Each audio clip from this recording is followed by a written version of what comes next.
It's time for our react of the night. Okay, so chat, here, let me give you some backstory here, okay? Let me give you some backstory here.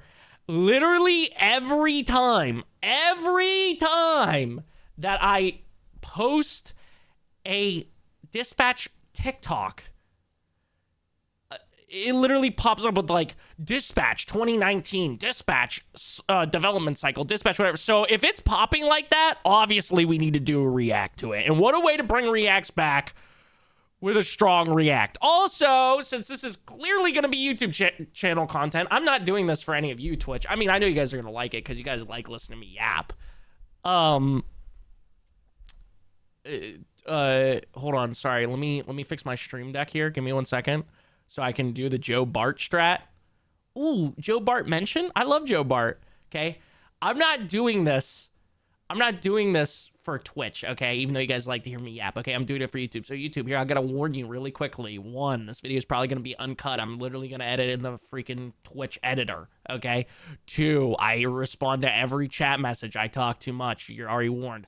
3, if I don't talk enough or I talk way too much, sorry in advance. And 4, come over to the Twitch stream. Okay, cool, dude.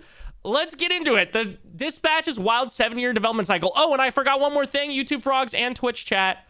Go watch this before you watch my reaction, dude. Go watch the original video. Go show them some love. It'll be linked at the right below, or no, right at the top. The second link will be my Twitch stream. All right, let's get into it, dude. Enough goon baiting here. Everyone's saying hi to YouTube. Hi, YouTube. These are some of the earliest concept arts of Dispatch, the single most important game in the entire history of the studio behind the game, Ad Hoc Studios. Made up of the incredible talent from the ashes of Telltale Games, the studio was originally going to work in multimedia spaces like live-action TV shows. Dispatch's origin in 2018 was a live-action superhero workplace comedy, but quickly evolved into a newer modern spin of the classic Telltale games from the 2010s. Yo, Kilo, thank you so much for the sub, brother. I appreciate you, dude. A quick pause here. I wonder if our boy here is going to talk about Ad Hoc helping with The Wolf Among Us 2 in any way. Because I wonder how that all fit. I mean, I guess maybe around the time that they would have been working on that, they would have been like, okay, yeah, no, we're going to be a game studio at that point. So maybe, I don't know. I didn't know that they were originally intended to be like a TV show, like development company. YouTube, don't trust Chris's hairline. It's secretly talking to me in my sleep.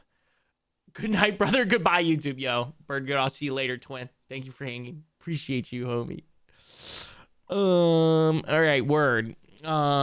Anyways. The upbringing of the studio behind this game is one that we've seen happening all across the gaming industry this year that has dramatically altered the course of the future of gaming. Expedition 33.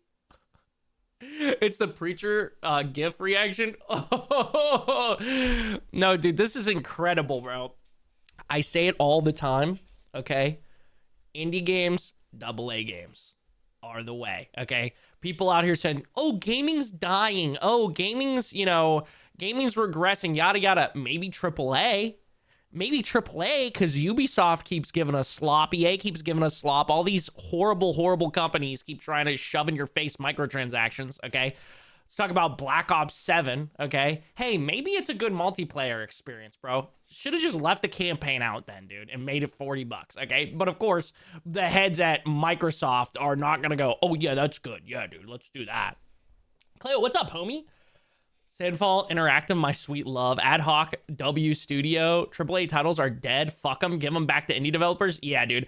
I honestly think the smartest thing for like a big company to do, instead of doing the Xbox route, which is clearly like failing horribly right now because they didn't keep anything exclusive when they bought out all these companies, which, like I kind of like get in some ways.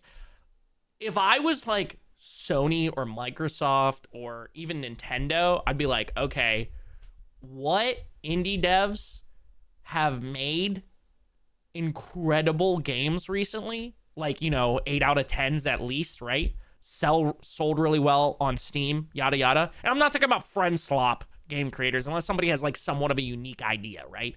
But who has made incredible content recently or incredible games recently? And let's not buy them. Let's pay them to make a game for us, or pay for the game and then have it exclusively on our platform and then, you know, do that instead of being like, yes, billions of dollars for this game studio that has literally had way better days. Oh yeah, let's just buy Bethesda, as literally all of them are in the dumps, and then the one game studio that's like actually really incredible and actually gave us a brand new IP that's actually selling well and reviewed super well. Let's kill it. Or Activision, you know? Dude, could you imagine what the dev of Stardew could do if he was backed by a huge company like Nintendo? Yeah, dude, it would be insane. He'd finally get the chocolatier or whatever out of there. All right, bye YouTube. Oh, bye Chris and YouTube. I'm going to play Dead Island 2 and yo, enjoy, brother. Enjoy. Chris, are you live on YouTube? No, not yet. Not yet. Maybe a little bit later. I do want to set it up so that I can stream like this to the main channel at some point, but I haven't done that yet. Anyways, let's continue. Sorry. Forever. And this game is no exception. The fall of AAA gaming gave birth to yet another studio who was driven by passion and not profits. This is the story of Dispatch and how a brand new studio built from the ground up completely rejuvenated the long abandoned genre. Oh, by the way, in case you guys didn't know this, fun factoid, the people that works at Sandfall Entertainment and most of the people, if not all of them, at Ad Hoc, all at one point worked for Ubisoft. Can you imagine what anyone at Ubisoft who's like actually clued in on the gaming industry right now is thinking when they're like, probably game of the year, and if it wasn't for the insanely stacked year and if it had came out a little bit earlier, probably could have been game of the year. Used to work at our studio and we scared them away. You know, crazy to think about. Although I think companies are so far into that dirt that if something like that would actually happen, people wouldn't be happy for them working with a big company. They would bitch about someone working with a company like Nintendo. I think there would be people that would bitch about it, but I also don't think, like, especially like, let's say the Stardew Valley comparison, right? For a Nintendo console, I think overwhelmingly, though, it would be positive, right? Of having a dev like that make a cozy game. Oh, by the way, lag. Sorry. Hold on. We're going to miss a couple of frames here. Yeah.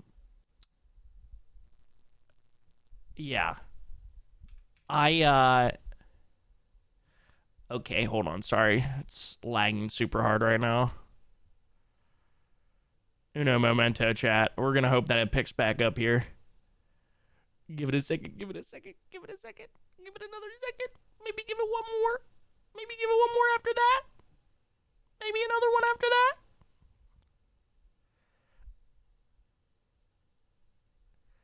Maybe another after that. Wait, okay, it's picked back up. We're good. Okay, sorry. It's okay, Pookie. I like you in 60 FPS or 12. Aw, thanks, bro. Appreciate that.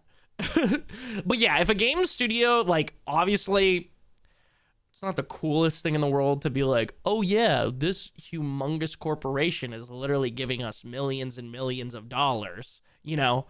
But if it would let these indie devs create whatever games they want and make them incredible and give them more incredible games, then overall it's a win, you know?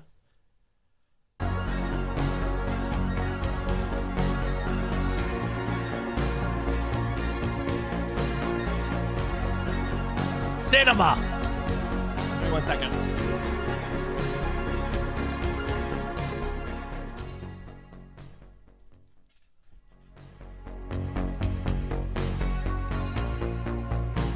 Telling tales of catastrophe? Yeah. 2018, Telltale Games were on the brink of collapse. Telltale took on numerous expensive licenses like Game of Thrones, Guardians of the Galaxy, and Batman. Dude, I completely forgot about them having the Games of Thrones. Not Games of Thrones, sorry. No, I knew about that one. Guardians of the Galaxy. I completely forgot about that, dude. What the hell? Maybe we'll have to check that out, dude. I'll have to rewatch the movies, and then we can play those games, dude. Or just play the game straight up. Old dude, when Robert went up to the stand. Oh yeah, that's valid as hell, actually, Jay. That's so valid. But many of their games, with the exception of the early Walking Dead seasons, didn't even come close to bringing in enough revenue to cover the high cost of production and licensing. The company pursued a strategy of rapid expansion, simultaneously developing many episodic series in order to keep the lights on. Within the span of 2 years, the studio had shipped over 9 different games. That's actually water. A report from The Verge alleges that Telltale operated under a culture of heavy expected crunch pushed by management teams. Working 14 to 18-hour days? Are you fucking kidding me? That's actually fucking nuts, dude. Also, I was watching a video about this. I think we actually watched on stream a little while ago. I don't understand why Telltale didn't try and make more original IP. Because, like, again, probably a good portion of their financial issues was, like, buying those big IPs or the rights to them, right? And then, you know, doing, like, crazy shit, like making your workers work 14 to 18-hour days. What's going on, Rockstar Games? What the fuck? You know, pickles are great until you've been in one, FYI. I mean, I've had a pickle inside of me, but I've never been inside a pickle. Like, Life is Strange was also a Hail Mary from Don't Nod. If it didn't pick up like it did, then they would be in the dirt. Oh, it's kind of crazy how episodic games can kill and revive studios. Yeah, no, you're 100% right. That's cool. I didn't know that about Don't Nod. Yeah, dude. It's so cool. Shout out Critical Role for backing freaking Ad Hoc, dude. Keeping the lights on. But anyways, yeah, I don't know why Telltale didn't make more original IP. Employees were routinely expected to work extremely long hours, sometimes up to 18 hours a day, for weeks on end, to meet the aggressive production schedules necessary for releasing multiple episodic games simultaneously. The company grew too fast and took on too many licensed projects, which ultimately created a machine that could not be sustainable financially or operationally. As the studio was faced with extreme internal pressures back in early 2017, 3 key members responsible for the successes behind some of Telltale's best franchises saw the writing on the wall, citing frustration with the creative stagnation and toxic culture. This studio was about to explode and completely shut down, and they needed to get out while they still could. So they were like, all right, boys. Hey, pack your bags. We're getting the fuck out of here, dude. Scram, dude. This shit's going under, bro. This shit about to be like the fucking Titanic. Get the hell out. Yo, what's up, ladies, man? Oh, not much. Just yapping. Now we're reacting to Dispatch's wild 7-year development cycle. So, yeah. Yeah, I wonder if we would have got Dispatch sooner. Excuse me. If it wasn't for COVID. I wonder if that probably threw a wrench in the thing and things. All 3 would leave at the same time and subsequently join Ubisoft in their San Francisco office working on narrative adjacent games like South Park, but they also wanted to start their own studio within Ubisoft and have full creative control behind it. Yeah. However, Ubisoft wasn't really receptive to this approach of forming a new studio. They had left one studio due to creative stagnation, only to be met with resistance to forming something completely new under Ubisoft. One that would— Dude, that's gotta feel like ass for Ubisoft execs. Like, looking and seeing, like, all of the great sales that Dispatch is doing right now and being like, they wanted to do that, but for us. Like, they wanted to do that, but instead of those profits going to that studio, they would have just went to us. Fuck. Fuck. Also, the game almost didn't come out because the publishers Don't Nod didn't want it, or told them to change the lead in the game to a male. Don't Nod refused, and ultimately Square Enix liked it. Oh, dude, shout out Square Enix. Chris, should I send you a website that was good weed on said site? I'm probably good, Jay. Appreciate it, though. Bring back freaking Liquid Mocap and revolt against Sam Altman. You know, burn his ass at the stake. Yeah, I'm any way that we can revolt against Sam Altman. Wait, am I talking? Is that the guy? Yeah, I was about to say CEO or like the dude who runs. I wasn't gonna say CEO of ChatGPT. I was gonna go. Is that the guy who made ChatGPT or whatever? $2 billion USD. The only reason that I even remotely show some whatever for Sam Altman is just because Elon Musk fucking hates him so much. 3,000 milligram gummy on it. LMAO. IDK. How though? I'm sorry. Yeah, I was ruining your life though, Cleo. Just got buffalo wings from the Indian truck near me, and once I bit into one, I started sweating like crazy, and now 4 hours later, I still feel the tingling sensation on my lips. Wow. Incredible.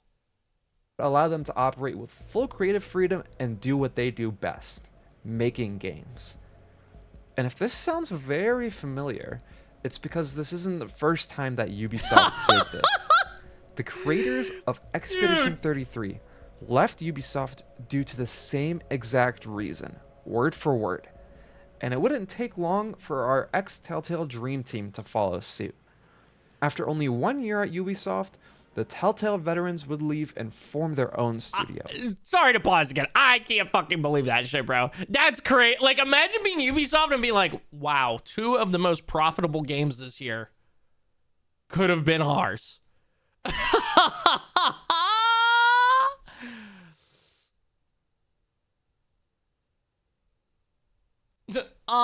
J-Way, you know, we say some funny things in Muck voice. Yeah, I think we'll stay away from that one. Ad Hoc Studio in early 2018. Ad Hoc was founded with the stated intention of continuing the legacy of narrative-focused titles that the original Telltale games had pioneered. The 4 founders, Michael Chong, Nick Herman, Dennis Leonard, and Pierre Charette, quickly began brainstorming ideas of how they could push the genre to the next level. They were absolutely inspired from works like Netflix's Bandersnatch, and hinted that their first project would be an interactive live-action experience that blurred the lines between film, television, and games, similar to Bandersnatch. September 21st, 2018, Telltale announced a major studio closure. The company laid off approximately 225 to 250 employees, or around 90% of. Hold on, we got lag. I'm gonna pause for YouTube. So sorry, any YouTube frogs. Just skip ahead a little bit if you don't want to hear me incessantly ramble with Twitch chat. 4 years spent in university just to go back to learn how to make digital modeling using AI. That's so poop. Chris, say grenade 8 times. It kind of sounds like you're saying tomato. What the fuck? Its staff, without warning. Employees were given 30 minutes to vacate the building. They received no severance pay. Ad Hoc Studios and the creative drivers were safe, but over 200 employees had lost their jobs in quite possibly the most abrupt studio closure of all time. The genre that Telltale... They gave them 30 minutes? That's fucking nuts. That's insane. Didn't they also, like, keep a couple people? Also, no compensation. Just literally like, yeah, you're out of a job. It's over. Get out of here. You literally have almost no heads up whatsoever. And now you have to, like, completely rework your life. I know that the games industry is really turbulent, right? But that's insane, dude. Great call by them. Great call by them for jumping ship. Like Ad Hoc, the people behind Ad Hoc seeing that and jumping ship when they did, dude. Ladies, man, I'll refund you your points. Sorry, I was in the middle of a clippable point there. I didn't want to ruin it. Had pioneered up until this point had completely collapsed. So, how does Ad Hoc Studio continue the legacy of Telltale? Where do they even start? But before I move on to the next chapter, if you're enjoying this content thus far, it would mean a lot if you subscribe Did to I the already channel. subscribe? I did. Cool. If the legendary Actman can do it, you can too.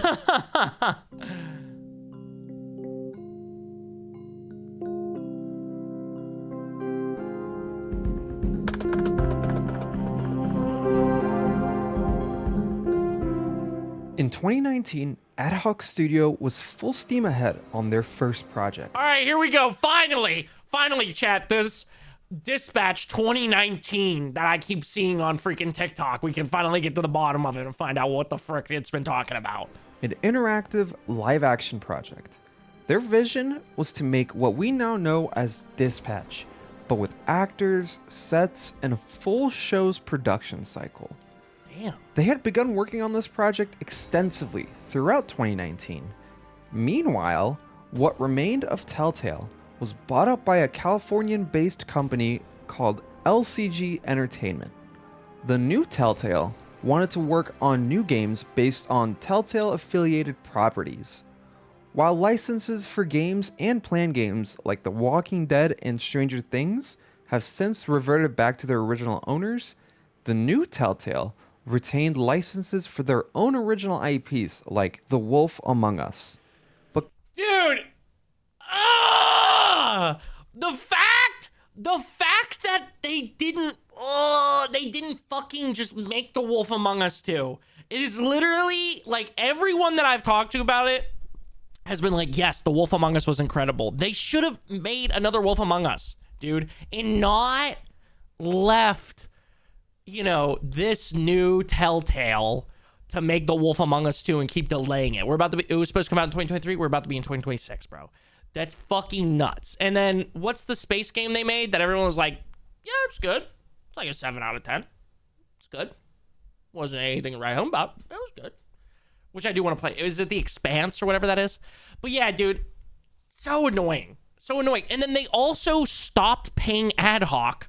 I mean, obviously, to work along with them for The Wolf Among Us 2. Obviously, because they're running out of money because they haven't released any games.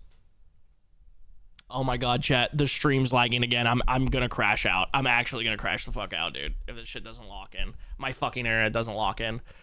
Dude, and I can't record because my computer's been shitting itself. Ugh. By the way, Thought Squad was live today on TikTok showing her process in the studio, and she only had 70 viewers. What a crime. Starfield? What about it?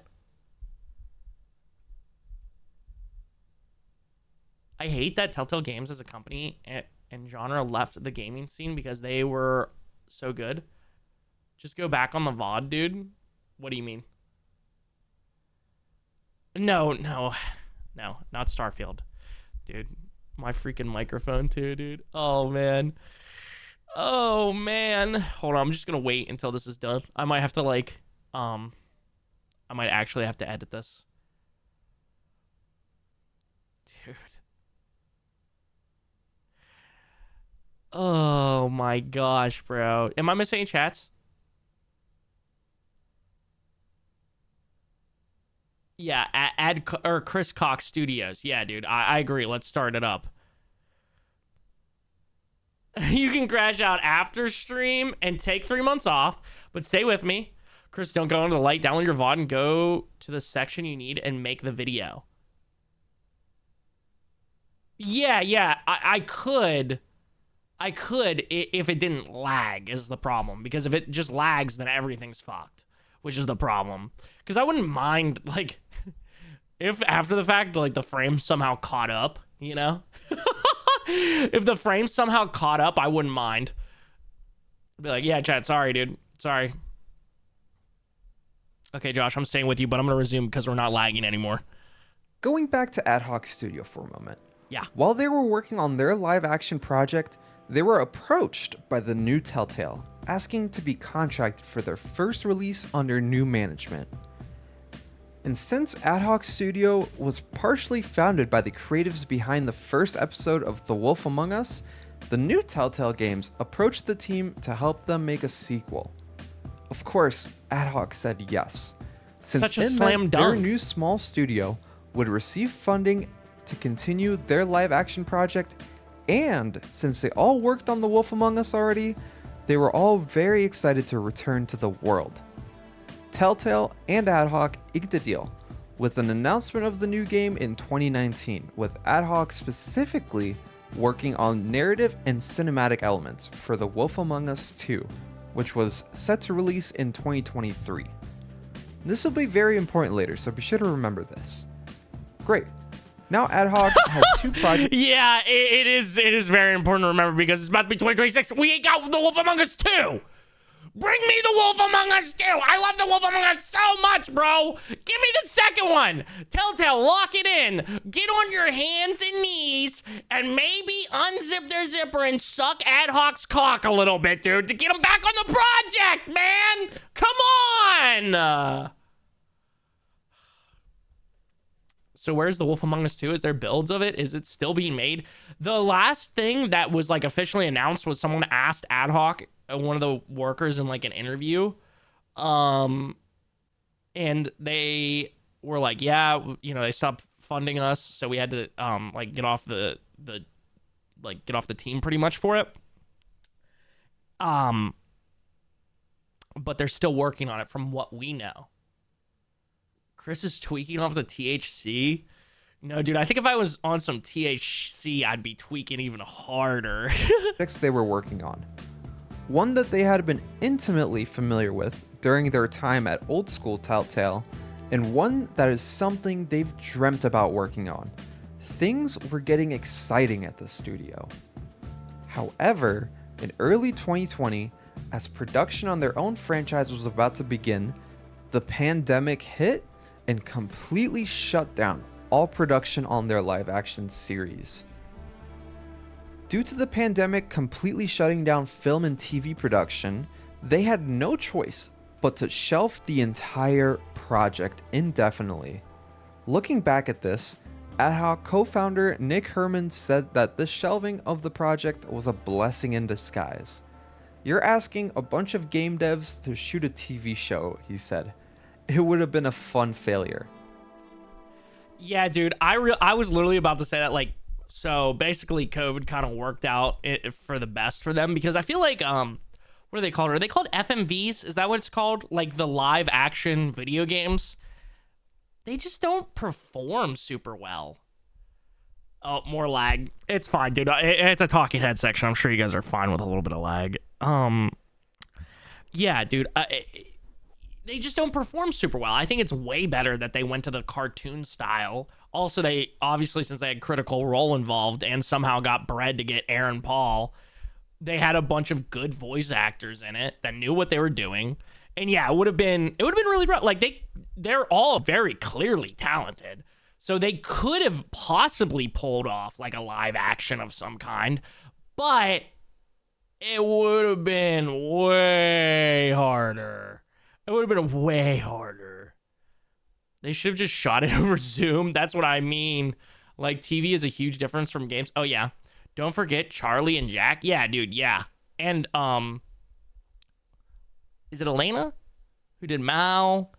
Young Gravy who did Gollum. How much do you think he got paid with their budget? Who, Jack? Or someone like that? I don't know, but I was watching Elaine talk about it on her YouTube channel, and she was saying that she literally worked for like minimum wage. I mean, the thing about Charlie and Jack, I feel like they would do it for free. Yeah, I feel like probably all of them did it very cheap. I would imagine Aaron Paul, and then obviously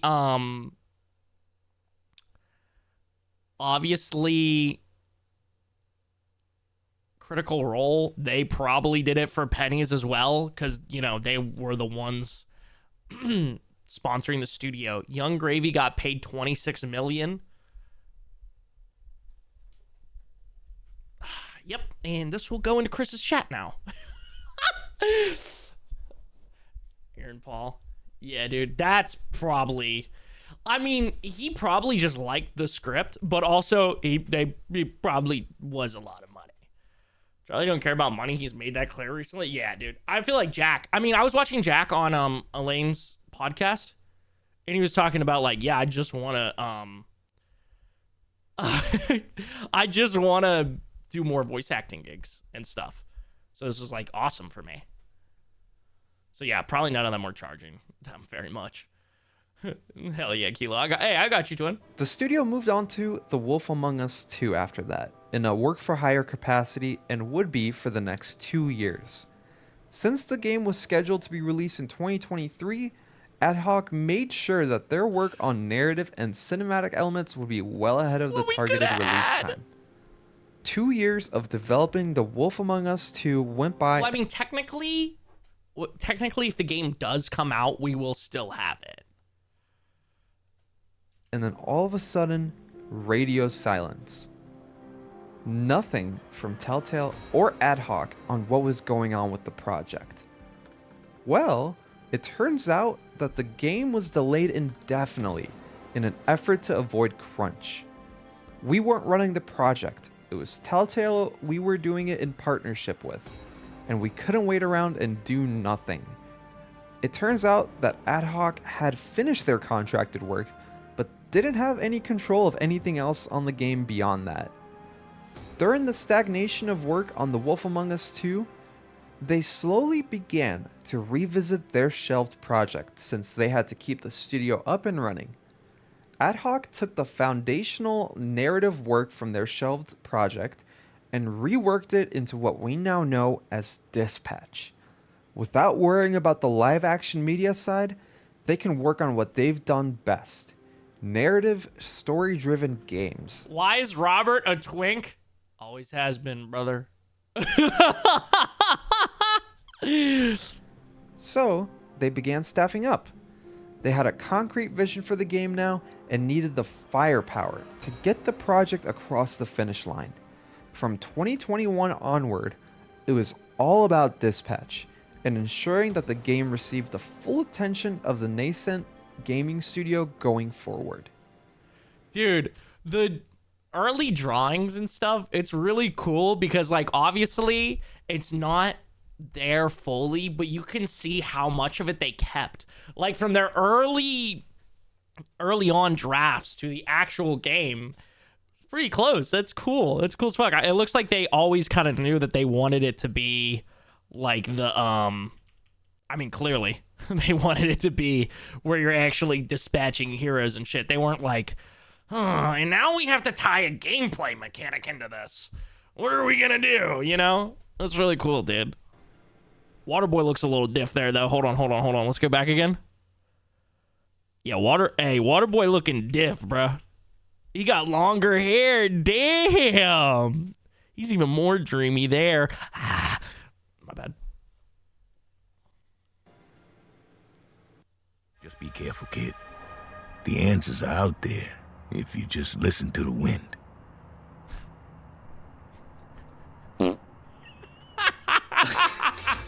After determining that they could not wait for the revived I love that. Telltale to be ready to continue their work on The Wolf Among Us 2, AdHoc fully dedicated its team to converting the live-action script for Dispatch into a fully animated game. The concept evolved into a game built on Unreal Engine 4. This period of development was dedicated to the core production, animation, and voice recording necessary for the branching narratives. And they really went all out with the voice acting in this game. Let me just take a moment to go through the cast they managed to pull together for this game. It's a bit wild.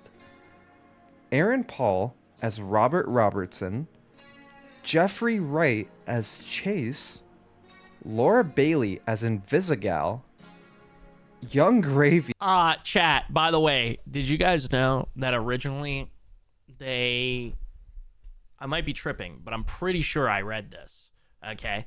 That originally Laura Bailey was supposed to be Blonde Blazer, and I'm blanking on her name, but the lady that played Blonde Blazer was supposed to be Invisigal, but they ended up switching.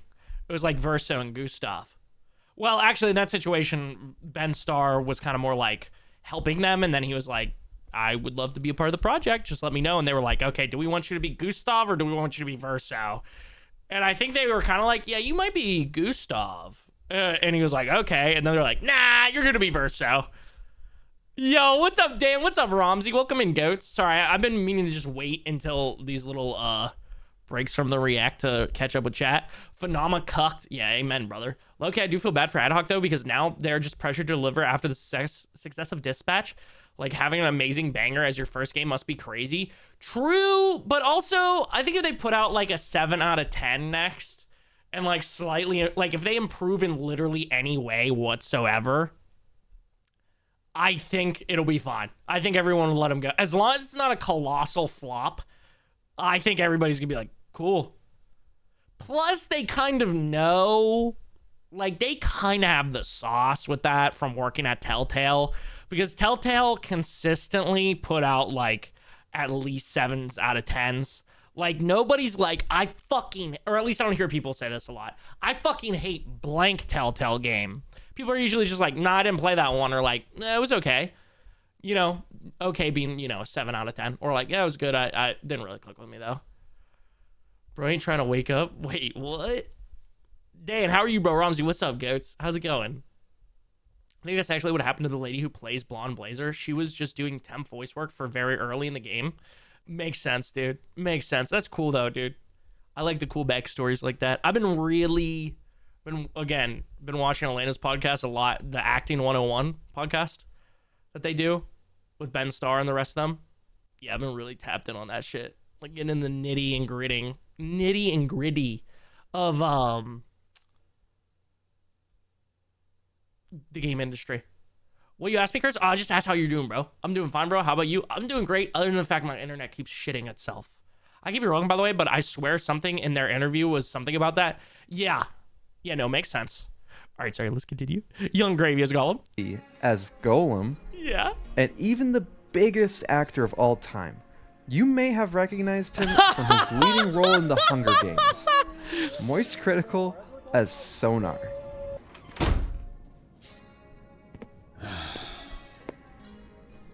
You gonna eat those Twinks? That's not what they're... You know what? Help yourself. Dude. And the list goes on and on. Every single voice actor in this game is very well decorated and puts their all into their respective roles. But regardless, the team was hard at work on this game. By 2024, they would secure a spot at the Game Awards to finally reveal their hard work. And what better way to announce the game than with some of the insane cast members? Here is the world premiere trailer for the game Laura and I worked on separately together. Oh, I didn't realize that they... After this point, That's cool. the game was almost ready to go.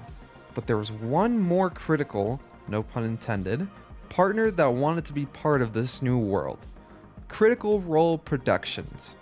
Critical Role Productions is a multimedia production company founded in 2015 by the members of the creator-owned streaming show Critical Role, which features a group of professional voice actors playing the tabletop game Dungeons & Dragons. Now, why would Dude, I gotta give Dungeons and Dragons like a real chance, right? Because I keep feeling like Critical Role, if I could like Dungeons and Dragons, or like even like Baldur's Gate. Like, I was playing Baldur's Gate for like the story and like the world, you know, and the characters, not because it was even remotely D&D. Which, I mean, technically a lot of that is D&D, you know? So, like, I gotta give it a real try at some point and see if I actually like it and I could actually get into it. Because I feel like if I could turn that into a hyperfixation, oh yeah, I'd be living good, dude. Fucking Kathy, am I right? Yeah, fucking Kathy wants me to die. Yeah, that's why they keep making my internet lag. Dude, I've been wanting to do D&D for the longest time, but I don't have enough homies to play it with. Yeah, we'll have to get a squad together. Because I feel like if me, you, and like Josh or someone played Arc Raiders together, would be hilarious. I concur. I want to be a nerd and get into that shit. Into all that shit. And card games and shit. Yeah, bro. Yeah, bro. Yeah, bro. Yeah, Crody. Me too. Critical Role want to be part of this game and Ad Hoc Studios? Well, Critical Role had seen some massive success with their tabletop sets and have expanded their reach by creating the animated show Vox Machina, based off of one of their campaigns.